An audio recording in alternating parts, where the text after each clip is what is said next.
Hello friends, I'm Harish Dembla from Accurate Fortune Astrology। दोस्तों, आज हम बात करेंगे राहु देव की 7th हाउस की प्लेसमेंट के बारे में। और आप सब जानते ही हैं कि हमारा असेंडेंट टॉरस ही चल रहा है। तो यदि आपकी पत्रिका में वृषभ लग्न के 7वें भाव में राहु देव बैठ जाएं, तो आपको किस तरह के फल दे सकते हैं, इसकी हम चर्चा करेंगे। दोस्तों देखिए, राहु एक बहुत ही मिस्टीरियस प्लैनेट है। Is a very very violent and crude energy. Rahu का संबंध आकाश से है, राहु का संबंध ट्रैवल से है, राहु का संबंध फॉरेन कंट्री से है और इंटरनेशनल ट्रेड से है। और राहु एक बहुत ही इरेटिक ऑब्सेसिव फोर्स है, एक शक्ति है जो इरेटिक है, गलत है, जो आदमी के मन को अगर इन्फ्लुएंस कर दे तो उसे एक गलत डायरेक्शन में ड्राइव कर देती है और उसको उस मेंटल कंडीशन में कोई समझा भी नहीं पाता। This is such A violent energy. और राहु के कुछ मित्र प्लैनेट्स हैं, कुछ एनिमी प्लैनेट्स हैं। राहु का संबंध इंटॉक्सिकेशन से है, पॉइजन से है। और राहु एक बहुत ही क्लेवर, मैनिपुलेटिव और श्रूड प्लैनेट है। तो राहु जहां भी बैठ जाता है वहां मटेरियलिस्टिक गेन्स को लेने की कोशिश करता है, लेकिन जब वो कंफर्टेबल होता है किसी भी हाउस में तो उसे मटेरियलिस्टिक गेन्स लेने में आसानी होती है। और जब वो कंफर्टेबल नहीं होता उस हाउस में, कुछ अपने अपोनेंट्स के साथ बैठता है या अपोनेंट साइन में बैठता है, तो उससे वो मटेरियलिस्टिक गेन्स लेने में प्रॉब्लम होती है। रिलेशनशिप के मामले में राहु कभी भी सेटिस्फेक्शन नहीं देता इंसान को, किसी भी रिलेशनशिप को लेकर, because it is an obsessive energy. इसकी भूख हमेशा बनी रहती है। तो अब यहां पर जो 7वां घर है टॉरस लगन में, वृषभ लगन में, उसमें 8 नंबर राशि है जो मंगल की है। मंगल और राहु ये बिल्कुल enemy planet, bitter enemy planets है। मंगल की राशि है तो मतलब मंगल का प्रभाव है वहां पर। और अब राहु मंगल की राशि में कभी कंफर्टेबल नहीं है। उस राशि को या उस घर को वो डैमेज करने की कोशिश करता है। फॉर्चुनेटली अगर राहु किसी ऐसे प्लैनेट की कॉन्स्टलेशन में बैठ जाए जो कि उसका मित्र है, तो यहां ये बैलेंस हो जाता है। यानी में मंगल में कंफर्टेबल नहीं है। अगर बुध के ज्येष्ठा नक्षत्र में बैठ जाए, जो यहां मिलता है, उसके चारों चरण यहां मिलते हैं इसी राशि में, तो राहु बिकम्स कंफर्टेबल, क्योंकि बुध से राहु की बहुत बनती है। राहु हमेशा बुध के सिग्निफिकेंस को बढ़ाता हुआ ही मिला है, या बुध की क्वालिटीज को या कैरेक्टरिस्टिक्स को इंसान की पर्सनैलिटी में बढ़ाता हुआ ही मिला है। अब यहां कुछ मंगल के जो मैलेफिक इफेक्ट्स है मंगल की राशि में बैठने के, वो बुध के नक्षत्र में रिड्यूस हो जाएंगे। उसमें कंडीशन सिर्फ एक ही है कि बुध की प्लेसमेंट अच्छी होनी चाहिए। बुध किसी ऐसे घर में नहीं होना चाहिए जहां पर ये प्रॉब्लम्स और बढ़ जाएं और राहु को बुध की सपोर्ट मिल जाए इस घर को खराब करने के लिए। वो कब मिलेगी? जब बुध 8वें घर में बैठ जाए, 6ठे में बैठ जाए, 12वें में बैठ जाए या नीच का बैठ जाए। तो उसमें होगा क्या, बुध के नक्षत्र में बुध भी साथ यानी कि उसको सपोर्ट करेगा। बुध भी खराब बैठा हुआ है, खराब रिजल्ट्स देगा। राहु भी खराब दे रहा है, तो दोनों मिलकर और खराब कर देंगे। तो यहां पर राहु के बैठने से पहले हम जान लेते हैं कि क्या हो सकता है। देखिए, ये 7वां घर हमारे पार्टनर का है, पर्सनल पार्टनर का है, स्पाउस का है यानी कि। और एक लीगल एग्रीमेंट का है, ओरल या लीगल एग्रीमेंट का ये हाउस है। और दोस्तों ये जो हाउस, इस घर से हम और भी बहुत चीजें देखते हैं।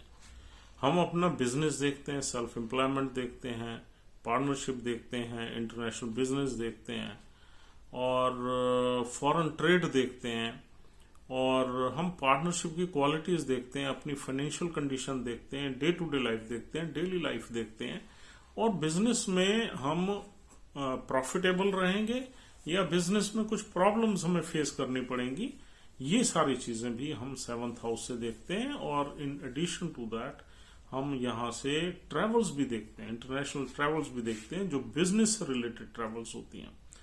तो दोस्तों अब यहां पर राहु 8 नंबर राशि में मोस्ट लाइकली कंफर्टेबल नहीं रहता, लेकिन अब ये तो हमें पता है कंफर्टेबल नहीं है, तो हमारे पार्टनर से भी हमें अपोजिशन दिलवाएगा, बिजनेस में भी कुछ परेशानियां देगा, हमें अपने पार्टनर से, जो बिजनेस पार्टनर्स हैं उससे भी मनमुटाव रहेगा। यहां पर हमारा पार्टनर यानी हमारा स्पाउस जो है, चाहे वो बिजनेस पार्टनर है या हमारी पर्सनल लाइफ में हमारा स्पाउस है, तो ये बहुत ही क्लेवर इंसान होगा, बहुत ही श्रूड होगा, लेकिन चालाक होगा, बिजनेस में कॉम्पिटेंट होगा, लेकिन ये कोशिश करेगा हमें धोखा देने की, डिच करने की, प्रॉब्लम देने की। और दूसरा, इसमें अगर इसका कनेक्शन किसी नक्षत्र के थ्रू किसी अच्छे हाउस से हो जाता है, तो ये हमारा पार्टनर हमें बहुत ज्यादा गेंस दिलवा सकता है। यानी कि यहां पर नक्षत्र 3 मिलते हैं। पहला नक्षत्र है विशाखा नक्षत्र, उसका 4था चरण मिलता है यहां पर, और बाकी फिर अनुराधा नक्षत्र शनिदेव का है, विशाखा गुरुदेव का है, और फिर अनुराधा नक्षत्र के 4 चरण मिलते हैं, जो 3.2 से आपका 16.4 तक रहता है, यानी कि 4 चरण उसके इसी राशि में रहते हैं अनुराधा नक्षत्र के। फिर अनुराधा नक्षत्र के बाद बुध देव का ज्येष्ठा नक्षत्र है, अच्छा नक्षत्र है ज्येष्ठा, और ज्येष्ठा नक्षत्र में जो है राहु बहुत अच्छा परफॉर्म करता है, और वो बुध देव का, उसके भी 4 चरण मिलते हैं, तो ये 30 डिग्री तक रहता है, 16.4 से 30 डिग्री तक। तो ऐसे ही 9 चरण बनते हैं यहाँ पर इस राशि में। तो अब सपोज हम बात कर रहे हैं गुरु की, अगर विशाखा नक्षत्र के 4थे चरण में यहां पर राहु बैठा हुआ है, तो गुरुदेव की प्लेसमेंट आपके चार्ट में अच्छी होनी चाहिए अच्छे रिजल्ट्स लेने के लिए। अब गुरुदेव की प्लेसमेंट अच्छी कहां हो सकती है? तीसरे घर में 4 नंबर साइन में आ जाए, बहुत अच्छा हो गया। गुरुदेव लगन में आ जाए, बहुत अच्छा हो गया। सेकंड हाउस में आ जाए, बहुत अच्छा हो गया। सेकंड हाउस में अर्द्रा में नहीं आने चाहिए, पूर्वषाढ़ा में हो, उत्तरषाढ़ा में हो, बहुत अच्छा रहेगा। अर्द्रा नक्षत्र क्योंकि खराब है, हम शुरू से ही बताते आ रहे हैं आपको। और तीसरा, गुरुदेव 8वें घर में भी बैठ जाए तब भी कोई ऐसी ज्यादा दिक्कत नहीं है। 8वें घर में गुरुदेव की अपनी राशि पड़ी हुई है, 9 नंबर राशि, तो उसमें ठीक ही रहता है, मतलब यू कांट से, हाँ उसमें मूला में नहीं होने चाहिए। 8वें घर में अगर गुरुदेव बैठे हुए हैं तो मूला नक्षत्र को छोड़ के किसी भी नक्षत्र में हो चलेगा।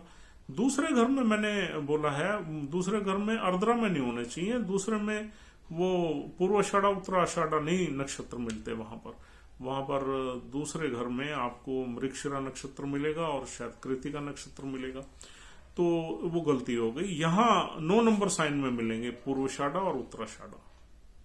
पूर्वाषाढ़ा में बैठ जाए ठीक है, उत्तराषाढ़ा में ठीक है, लेकिन मूला में नहीं होने चाहिए गुरुदेव अगर 8वें घर में है।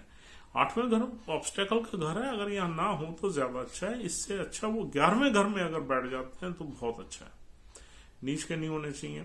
तो यानी कि गुरुदेव के नक्षत्र में अगर राहु बैठे हुए हैं तो गुरुदेव की प्लेसमेंट अच्छी होनी चाहिए। मतलब आपके त्रिकोण घर में भी हो सकती है, चाहे त्रिकोण घर में नीच की साइन है, शनि की 10 नंबर राशि है, लेकिन फिर भी घर बहुत अच्छा है त्रिकोण, तो नीच के ना हो तो अच्छा ही है। वहां फिर मिक्स्ड रिजल्ट्स मिलेंगे, त्रिकोण घर के भी रिजल्ट्स मिलेंगे, नीच की राशि के भी रिजल्ट्स मिलेंगे। तो इट इज ऑलवेज बेटर कि गुरुदेव की प्लेसमेंट बढ़िया होनी चाहिए, यानी कि 4थे घर में आ जाए, तीसरे में आ जाए, 5वें में आ जाए, और 11वें में आ जाए, लगन में आ जाए, दूसरे में आ जाए, ऑस्पिशियस है, ऑल ऑस्पिशियस। 11th में आ जाए तो दोस्तों अब यहां पर दूसरा नक्षत्र मिलता है अनुराधा नक्षत्र। अनुराधा नक्षत्र में राहु के रिजल्ट्स बहुत अच्छे नहीं देखे गए। This is our practical experience. In most of the charts we see कि राहु अनुराधा नक्षत्र में कष्ट ज्यादा देता है, प्रॉब्लम्स देता है, डिले देता है, दिक्कतें देता है, क्योंकि राहु जब शनि के साथ मिल जाता है तो आदमी को ज्यादा परेशान करता है। दोनों ही मैलेफिक प्लैनेट्स हैं, दोनों ही गलत रिजल्ट्स देने में माहिर है। तो यहां पर अगर शनि के नक्षत्र में मिल गया, हालांकि अनुराधा नक्षत्र को अच्छा माना जाता है, लेकिन प्रैक्टिकली स्पीकिंग 42 साल तक अनुराधा नक्षत्र के रिजल्ट्स बहुत अच्छे नहीं हमने देखे डिफरेंट चार्ट्स में। और ये 100 ऑफ चार्ट्स की स्टडी के बाद मैं बता रहा हूं। तो 42 साल के बाद ये नक्षत्र थोड़े अच्छे रिजल्ट्स देना शुरू करता है। तो अब अगर शनिदेव की प्लेसमेंट अच्छी है आपके चार्ट में तो वी कैन एक्सपेक्ट कि चलो यहां पर बैलेंस आउट हो जाएगी ये एनर्जी कि शनिदेव अच्छे पड़े हुए हैं, कुछ मेहनत करवा के, कुछ आपको स्ट्रगल करवा के, कुछ दुनिया दिखा के, कुछ ट्रायल्स लेके आपको सेटल कर देंगे। चाहे वो 42 के बाद करें, लेकिन सेटल कर देंगे। लेकिन अगर ये ज्येष्ठा नक्षत्र में बैठा हुआ है राहु, तो फिर ज्येष्ठा नक्षत्र बुध देव का बहुत अच्छा नक्षत्र। उसमें क्या है, आपको प्रोफेशनल लाइफ में काफी आगे ले जाते हैं राहुदेव। अब यहां से राहुदेव आपको फॉरेन की सेटलमेंट भी दे देते हैं।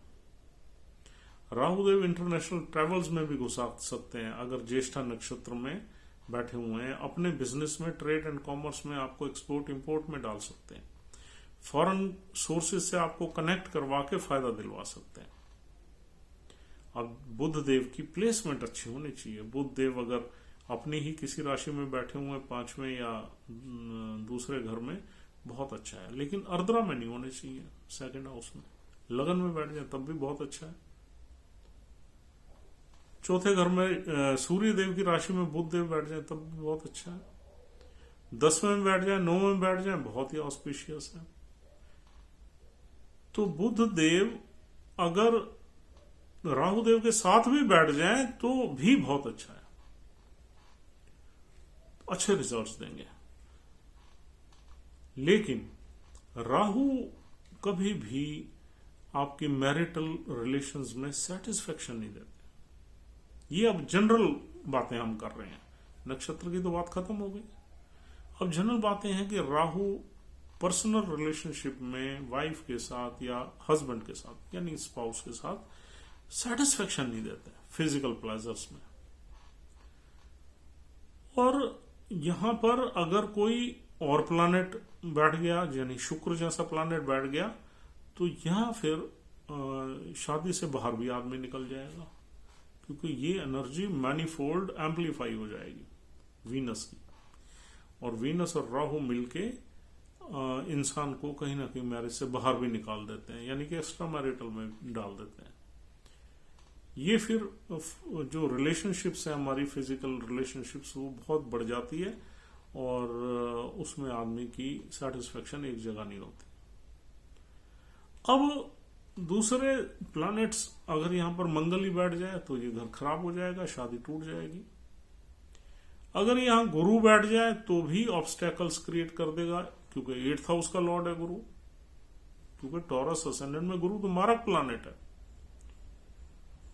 और यहां पर अगर राहु के साथ शनि बैठ जाए तो भी घर खराब कर देगा। शनि राहु की एनर्जी मिक्स हो जाएगी और ये घर खराब। शनि राहु दोनों इकट्ठे जहां भी बैठ जाए उस घर को खराब ही करते हैं, ये ध्यान रखना। आपको सुपरफिशियली ऐसा लगे कि अच्छे फल मिल रहे हैं, ज्यादातर घर खराब होता है। और राहु जब भी यहां बैठ के आपको बहुत ही जल्दी से किसी बिजनेस या ट्रेड में बहुत बड़े पैसे दिलवा देगा, यानी कि आप करोड़ों रुपए अगर कमाने लगे बाई चांस, कुछ इस तरह से आपका योग बैठा हुआ है कि राहु जिस नक्षत्र में बैठा हुआ उसका नक्षत्र वेल्थ से कनेक्ट कर गया, तो आपको बड़े गेन्स दिलवा सकता है। लेकिन वो गेन्स शॉर्ट लिव्ड होते हैं, ये ध्यान में रखना। लंबे सालों तक नहीं रहते वो, 10-5 सालों में वो पैसा खराब होने के चांसेस बने रहते हैं। उस पैसे को संभालना इंसान के लिए एक चैलेंज होता है, बहुत बड़ा चैलेंज होता है।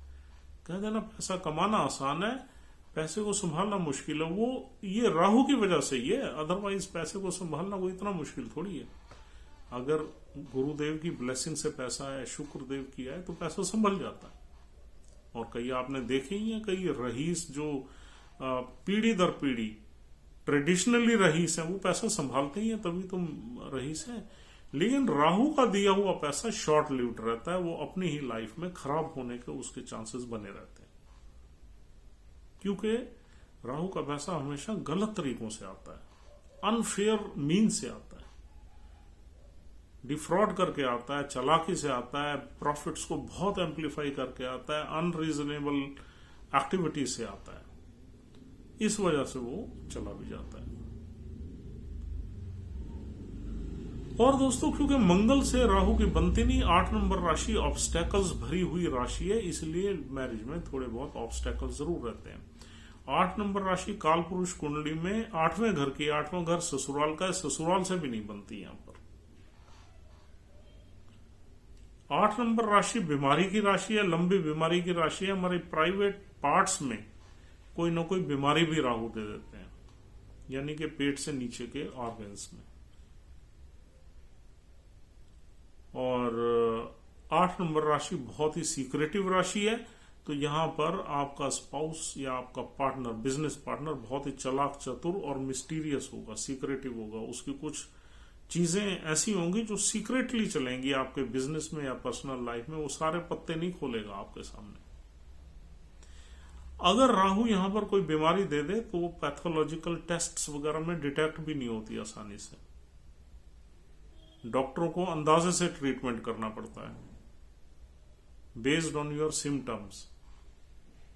और 8 नंबर राशि हमारी स्पाइंग की राशि है, तो ऐसे लोग स्पाइंग में बड़े शार्प होते हैं, इंट्यूटिव होते हैं। 8 नंबर राशि ऑब्स्टेकल्स की राशि है, सडन प्रॉब्लम्स की राशि है। तो राहु हमेशा लाइफ में, मैरिड लाइफ में सडन प्रॉब्लम दे देते हैं, किसी इशू को ब्लास्ट कर देते हैं और एकदम सडन प्रॉब्लम आ जाती है लाइफ में। वो डिपेंड करेगा राहु के ऊपर किसकी दृष्टि है, किसके साथ बैठा हुआ है। वो शुक्र के साथ बैठा होता है तो कहीं आपको मैरिज से बाहर ले जाएगा और सडन प्रॉब्लम भी खुद ही क्रिएट कर देगा आपकी स्पाउस के सामने, आप पकड़े जाओगे। अगर राहु किसी बुध के साथ बैठा हुआ है और बुध कहीं लॉस के घर में बैठा हुआ है, तो कहीं ना कहीं आपको बिजनेस में लॉस करवा देगा, उसकी वजह से प्रॉब्लम आ जाएगी। अगर राहु मंगल के साथ बैठा हुआ है तो कोई फिजिकल एक्सीडेंट्स के भी चांसेस बन जाते हैं, या आपके ब्लड से रिलेटेड कोई बीमारी वगैरह बन जाती है। और देखिए दोस्तों, राहु की दृष्टि जहां जहां पड़ेगी वहां वहां भी आपका कुछ ना कुछ मैलेफिक इंपैक्ट आएगा। पहली दृष्टि 5वीं है, 7वें घर से 5वीं दृष्टि आएगी, 7, 8, 9, 10, 11वें घर पे। 11वें घर की दृष्टि आपकी इनकम को फ्लक्चुएटेड रखेगी। अगर राहु की पोजीशन ठीक है तो 11वें घर से इनकम बहुत आने लगेगी। राहु की पोजीशन खराब है, किसी ऐसे नक्षत्र में पड़ा हुआ है जिसका लॉर्ड बैड प्लेस्ड है, तो वो इनकम में रुकावट डाल देगा। ऐसे ही राहु की 7वीं दृष्टि लगन पे पड़ती है, लगन में केतु बैठा हुआ है, वहां राहु की दृष्टि काम नहीं करेगी क्योंकि वहां केतु का होल्ड है। और फिर राहु की 9th एस्पेक्ट आपके 3रे घर पे पड़ेगी। 3रा घर हमारे ब्रदर सिस्टर्स का है। राहु वेल प्लेस्ड है तो ब्रदर सिस्टर से ठीक मिक्स्ड रिलेशंस रहेंगे। राहु अगर वेल प्लेस्ड नहीं है तो ब्रदर सिस्टर से बिगड़वा देगा, वहां लड़ाई झगड़ा रहेगा। और लाइफ में शॉर्ट ट्रैवल ज्यादा रहेंगी, मेहनत ज्यादा रहेगी, मेहनत के बाद भी आप पैसे कमाने में दिक्कत फील करोगे अगर राहु वेल प्लेस्ड नहीं है, राहु की डिग्निटी में कमी है तो इस तरीके से राहु का डिफरेंट एस्पेक्ट आपके लाइफ में ये फल देगा। राहु की 11वें घर की दृष्टि आपके जो नेटवर्क सर्कल है उसको सेल्फिश बना देता है। वो आपका नेटवर्क सर्कल अपने फायदे के लिए आपसे संबंध रखेगा। जैसे ही उसका मतलब हल हो जाएगा वो संबंध तोड़ देगा, या फ्रीक्वेंटली आपका नेटवर्क सर्कल चेंज होता रहेगा। और राहु अगर वेल प्लेस्ड है तो आपकी इच्छाएं पूरी तो होंगी लेकिन सेटिस्फेक्शन फिर भी नहीं होगी। और राहु बैड प्लेस्ड है तो आपकी इच्छाएं भी पूरी नहीं होगी और सेटिस्फेक्शन भी नहीं होगी। अब ये वेल प्लेस्ड और बैड प्लेस्ड की थ्योरी को मेरे ख्याल से आपने समझ लिया है। यहां हम नक्षत्र का इंडिकेशन दे रहे हैं। अगर राहु किसी ऐसे नक्षत्र में है जिसका लॉर्ड वेल प्लेस्ड है तो राहु इज वेल प्लेस्ड, उसकी डिग्निटी अच्छी है। अगर लॉर्ड वेल प्लेस्ड नहीं है, बैड प्लेस्ड है, तो यहां राहु की डिग्निटी कम है और वो आपको बुरे रिजल्ट्स ज्यादा देगा। दिस आई मीन टू से। तो दोस्तों इस तरीके से आपको यहां पर देखना पड़ेगा, एनालाइज करना पड़ेगा कि राहु किस नक्षत्र में है, क्योंकि 8 नंबर राशि में तो कंपैटिबल है नहीं, वहां नीच का भी हो जाता है राहु। आप सबको पता है 8 और 9 नंबर राशि में राहु नीच का भी हो जाता है। लेकिन अगर राहु किसी ऐसे नक्षत्र में जिसका लॉर्ड ही बहुत अच्छा पड़ा हुआ है, वेल्थ से कनेक्ट कर रहा है, इनकम से कनेक्ट कर रहा है, तो डेफिनेटली अगर यहां बैठा हुआ बुध, यहां बैठा हुआ राहु बुध के नक्षत्र में है और बुध आपका 12th हाउस में जाके बैठ गया, तो आपको ये देखना पड़ेगा कि बुध जो है वो किस तरीके से बैठा हुआ है, किस नक्षत्र में है, क्या वो पावरफुल है या नहीं। तो यहां बिजनेस में लॉस इंडिकेटेड है। अगर बुध का कनेक्शन वेल्थ से हो गया, बुध किसी ऐसे नक्षत्र में बैठ गया जिसका लॉर्ड वेल्थ से कनेक्ट कर रहा है, तो इसका मतलब आप एक्सपोर्ट इंपोर्ट से पैसा कमाओगे। आपने पूरी चेन को थोड़ा सा ऑब्जर्व करके जो है इसको एनालाइज करना है और फाइनल एक्यूरेसी की तरफ बढ़ना है। तो I think you have understood in micro detailing के राहु को किस तरीके से हमने यहां पर एनालाइज करना है। So friends, this is all for the day. If you are liking our videos, please subscribe our channel. That is a request. And have a good time. Thank you very much once again for watching this video. We'll see you soon. Thanks a lot.